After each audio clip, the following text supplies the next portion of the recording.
Bismillahirrahmanirrahim. Assalamualaikum warahmatullahi wabarakatuh. Selamat pagi semuanya. Salam sejahtera. Yang terhormat Ibu Rika Suristika Dewi MPSI sebagai dosen pengampu dan teman-teman sekalian yang saya banggakan.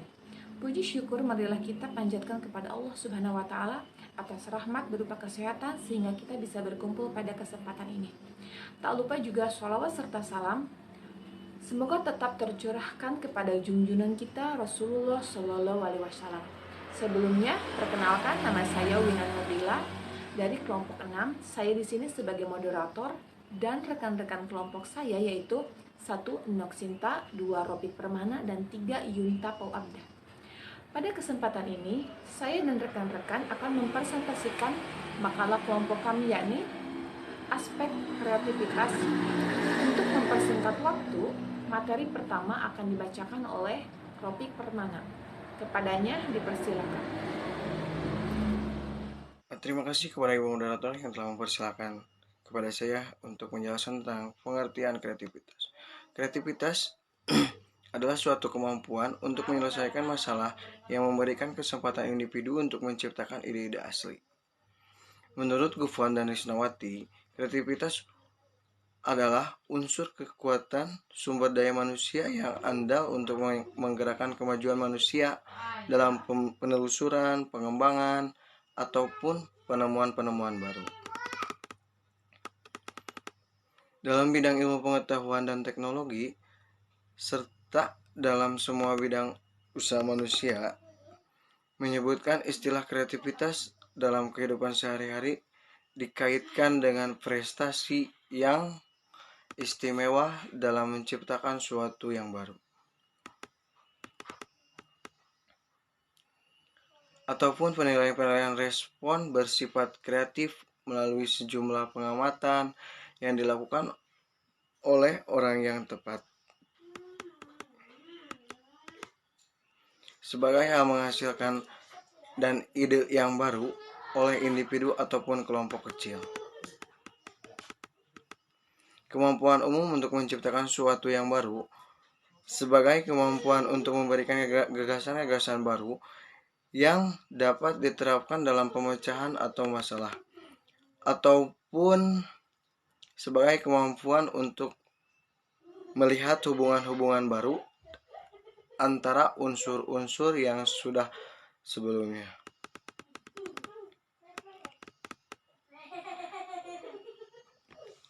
Hurlock 2003 mengatakan bahwa kreativitas adalah kemampuan seseorang untuk menghasilkan komposisi ataupun produk, gagasan, apa yang pada dasarnya baru dan sebelumnya tidak dikenal pembuatan atau hanya untuk ataupun baru sama sekali.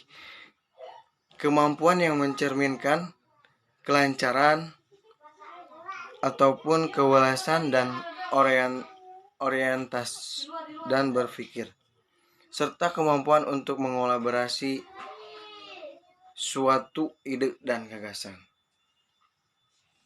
Terima kasih kepada moderator yang telah memberikan saya kesempatan. Saya akan menjelaskan tentang aspek-aspek kreativitas. Wilpol menyatakan 5 aspek kreativitas. Yang pertama yaitu fluensi, kesigapan kelancaran untuk menghasilkan banyak gagasan. Yang kedua yaitu fleksibilitas, kemampuan untuk menggunakan macam-macam pendekatan dalam mengatasi persoalan. Yang ketiga yaitu orisinilitas, kemampuan untuk mencetuskan gagasan yang asli.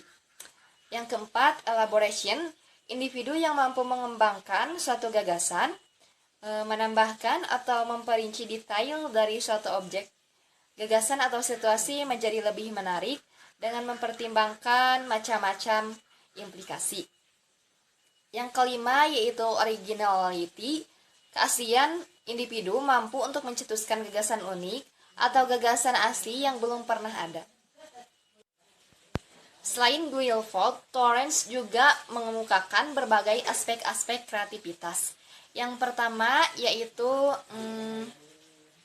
kelancaran berpikir. Maksud dari kelancaran berpikir adalah kemampuan dalam menghasilkan ide atau jawaban atau penyelesaian masalah atas pertanyaan yang keluar dari pemikiran seseorang. memberikan banyak cara atau saran untuk melakukan berbagai hal. Yang kedua yaitu keluasan, yaitu kemampuan untuk menggunakan bermacam-macam pendekatan dalam mengatasi persoalan. Orang kreatif adalah orang yang luas berpikir dalam menggantikan cara berpikir lama dengan cara berpikir baru dan mampu mengubah cara pendekatan atau cara pemikirannya. Yang ketiga yaitu elaborasi, kemampuan dalam memperkaya dan mengembangkan suatu gagasan atau produk dan menambahkan atau memperinci detail dari suatu objek gagasan atau situasi sehingga lebih menarik. Yang keempat yaitu orisinilitas, kemampuan untuk mencetuskan gagasan asli, memikirkan cara yang tidak lazim untuk mengungkapkan diri dan mampu membuat kombinasi-kombinasi yang tidak lazim dari bagian-bagian atau unsur-unsur. Terima kasih. Terima kasih. Materi selanjutnya akan dibacakan oleh saya. Pengukuran kreativitas. Pengukuran kreativitas siswa. Pengukuran kreativitas dapat dibedakan atas pendekatan-pendekatan yang digunakan untuk mengukurnya. Ada 5 pendekatan yang lazim digunakan untuk mengukur kreativitas, yakni 1. Analisis objektif terhadap perilaku kreatif. 2. Pertimbangan subjektif. 3. Inventory kepribadian. 4. Inventory biografis. Dan 5. Tes kreativitas atau BETI 2012. Analisis objektif. Pendekatan objektif dimaksudkan untuk menilai secara langsung kreativitas suatu produk berupa benda atau karya-karya kreatif lain yang dapat diobservasi wujud fisiknya. Metode ini tidak cukup memadai untuk digunakan sebagai metode yang objektif untuk mengukur kreativitas atau Amable dalam Supriyadi 1994 karena sangat sulit mendeskripsikan produk-produk yang beragam secara matematis untuk menilai kualitas instruksinya. Pertimbangan subjektif pendekatan ini dalam melakukan pengukurannya diarahkan kepada orang atau produk kreatif. Cara mengukurnya menggunakan pertimbangan-pertimbangan peneliti seperti yang dikemukakan Francis Galton, Castle, Cook, Maxinon atau dalam Supriyadi 1994. Prosedur mengukurnya ada yang menggunakan catatan sejarah, biografis, ontologi, atau cara meminta pertimbangan sekelompok pakar.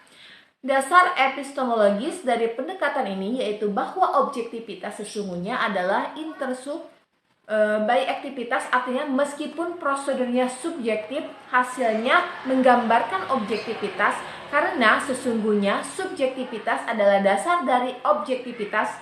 Prosedur lain yang digunakan dalam pendekatan pertimbangan subjektif yaitu dengan menggunakan kesempatan umum. Hal tersebut apabila jumlahnya subjeknya terbatas.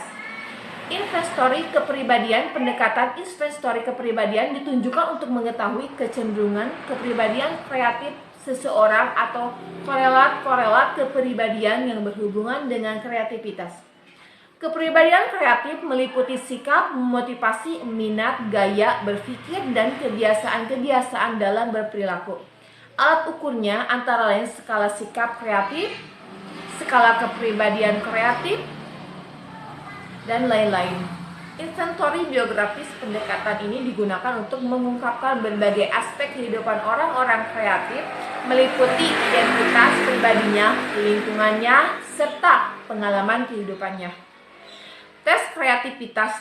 Tes ini digunakan untuk mengidentifikasi orang-orang kreatif yang ditunjukkan oleh kemampuannya dalam berpikir kreatif.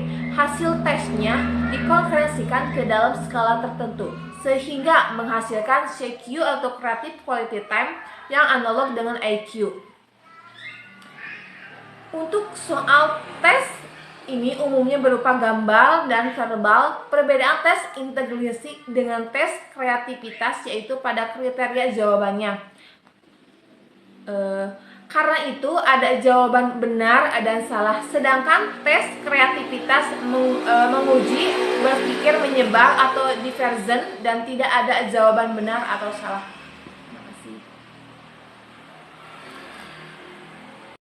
Terima kasih kepada moderator yang telah memberikan waktunya untuk memaparkan materi.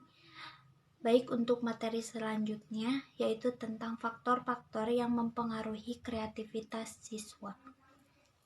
Faktor yang dapat mendorong terwujudnya kreativitas, yaitu yang pertama, jenis kelamin. Anak laki-laki menunjukkan kreativitas yang lebih besar daripada anak perempuan, terutama setelah berlalunya masa kanak-kanak. Yang kedua, status sosial. Anak dari kelompok sosial ekonomi yang lebih tinggi cenderung lebih kreatif daripada anak yang berasal dari sosial ekonomi yang lebih rendah. Yang ketiga, ada urutan kelahiran. Anak dari berbagai urutan kelahiran menunjukkan tingkat kreativitas yang berbeda. Perbedaan ini lebih menekankan lingkungan daripada bawaan. Yang keempat, ada ukuran keluarga. Anak dari keluarga kecil bila mana kondisi lain sama cenderung lebih kreatif daripada anak dari keluarga besar. Yang terakhir ada lingkungan kota versus lingkungan pedesaan. Anak dari lingkungan kota cenderung lebih kreatif daripada anak yang dari lingkungan pedesaan. Sekian. Baik, terima kasih kepada teman-teman sekalian yang sudah berpartisipasi dalam diskusi kali ini. Sekian presentasi dari kelompok kami. Mari kita tutup dengan bacaan hamdalah bersama-sama. Alhamdulillahirabbil alamin. Wassalamualaikum warahmatullahi wabarakatuh.